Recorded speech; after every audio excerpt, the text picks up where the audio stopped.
संसद में पेश होगा वक्फ बोर्ड संशोधन बिल। अभी तारीख तय नहीं, सूत्रों का दावा कैबिनेट ने 40 संशोधनों को मंजूरी दी है। बिल में संपत्तियों पर वक्फ बोर्ड के दावे और विवादित संपत्तियों के अनिवार्य सत्यापन का प्रस्ताव। वक्फ बोर्ड संशोधन बिल पर all India Muslim personal law board का बयान, कहा किसी भी हाल में ये बदलाव मंजूर नहीं।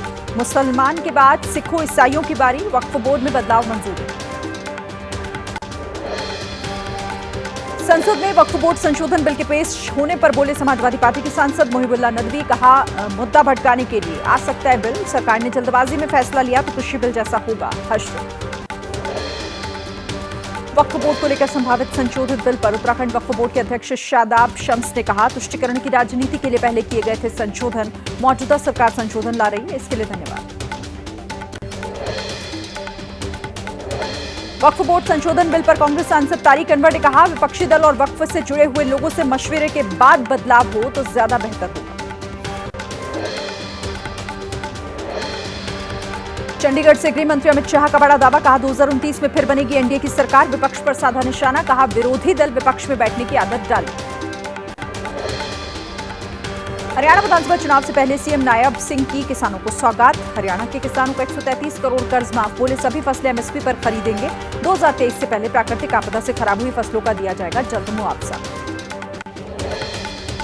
हरियाणा की सोहना में सुनीता केजरीवाल ने बीजेपी पर बोला हमला, कहा बीजेपी से हरियाणा की जनता दुखी, विपक्ष को आवाज उठाने पर डाला जा रहा है जेल में। आम आदमी पार्टी की सरकार बनने पर हरियाणा में दिल्ली की तर्ज पर होगा विकास। बीएसपी अध्यक्ष मायावती ने आरक्षण पर सुप्रीम कोर्ट के फैसले पर जताया ऐतराज, कहा सुप्रीम कोर्ट का फैसला आरक्षण को खत्म करने जैसा, अनुसूचित जातियों को एकजुट रहने की जरूरत। अयोध्या गैंगरेप केस में सियासत हुई तेज, बीजेपी का डेलीगेशन पीड़ित परिवार से मिला। मुलाकात के बाद बाबूराम निषाद ने कहा पूरे मामले की जानकारी आलाकमान को दी जाएगी, बेनकाब होंगे दुर्दांत अपराधी। बिहार के बेगूसराय में केंद्रीय मंत्री गिरिराज सिंह का स्वास्थ्य विभाग के बहाल संविदा कर्मियों ने किया घेराव, अपनी मांगों को लेकर प्रदर्शन कर रहे हैं स्वास्थ्यकर्मी। बाइक पर सवार होकर मौके से निकले गिरिराज सिंह। बिहार सीएम ऑफिस को बम से उड़ाने की धमकी के मामले में एफआईआर दर्ज, 16 जुलाई को अलकायदा के नाम से आया था धमकी वाला ईमेल। पटना में मुख्यमंत्री नीतीश कुमार के कार्यालय को उड़ाने की धमकी के बाद भी सुरक्षा की लचर व्यवस्था। एबीपी न्यूज की पड़ताल में बाहर नहीं दिखा एक भी पुलिसकर्मी मौजूद। दिल्ली में थम नहीं रहा है यूपीएससी की तैयारी करने वाले छात्रों का गुस्सा। ओल्ड राजेंद्र नगर में आज फिर सड़क पर पढ़ाई कर छात्रों ने जताया विरोध, बेसमेंट हादसे में गई थी 3 छात्रों की जान। यूपी के ग्रेटर नोएडा में राज्यपाल आनंदीबेन पटेल ने स्पर्श ग्लोबल बिजनेस स्कूल का उद्घाटन किया। उद्घाटन के बाद बोली आनंदीबेन पटेल, सभी लोगों को मिलकर करनी चाहिए आंगनबाड़ी केंद्रों की मदद। एमपी के कटनी में डैम से लगातार छोड़ा जा रहा है पानी, नदियों में आया उफान, कई गांव बाढ़ के पानी में डूबे। एसडीआरएफ की टीम लोगों का रेस्क्यू कर सुरक्षित स्थानों पर पहुंचाने में जुटी।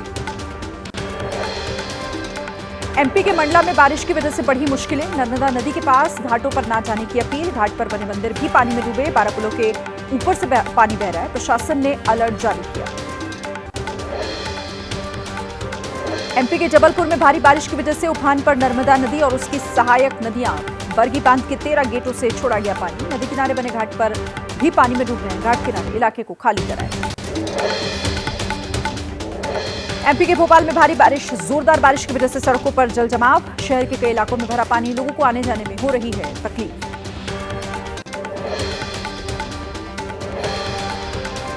छत्तीसगढ़ के कांकेर में जान जोखिम में डालकर नदी पार कर रहे हैं लोग। भारी बारिश की वजह से उफान पर बह रही है नदी, सड़क पर पानी बहने से कई गांव के टूटे जनसंपर्क। महाराष्ट्र के लोनावला में बारिश का कहर, एक वीर मंदिर की सीढ़ियों पर झरने की तरह बह रहा है पानी, श्रद्धालुओं की बड़ी मुसीबत। कार्ला किले को पानी के तेज बहाव से नुकसान हुआ। महाराष्ट्र के पुणे में बारिश की वजह से जनजीवन प्रभावित, लोगों को सुरक्षित स्थानों पर पहुंचाने के लिए एकता नगर सेना के 105 जवान तैनात। बाढ़ के खतरे को देखते हुए अलर्ट जारी किया गया। पुणे में मूसलाधार बारिश की वजह से पावना नदी उफान पर, बांध से 7000 से ज्यादा क्यूसेक पानी छोड़ा गया। गणपति मंदिर में फिर से पानी घुस गया। पुणे के बाढ़ प्रभावित इलाके एकता नगर में पहुंचे एमएनएस प्रमुख राज ठाकरे, हालात का जायजा। यूपी के कुशीनगर में सीएम योगी ने बाढ़ प्रभावित इलाकों का निरीक्षण किया। भैंसहा घाट पर बचाव कार्य की जानकारी ली। बाढ़ पीड़ितों से भी मिले योगी, स्कूली बच्चों की पढ़ाई का भी हालचाल। यूपी के ललितपुर में लगातार बारिश की वजह से बेतवा नदी का जलस्तर बढ़ा। राजघाट डैम के 16 गेट खोले गए। बाढ़ जैसे हालात हैं। ललितपुर को एमपी से जोड़ने वाले रास्ते के ऊपर बह रहा है पानी।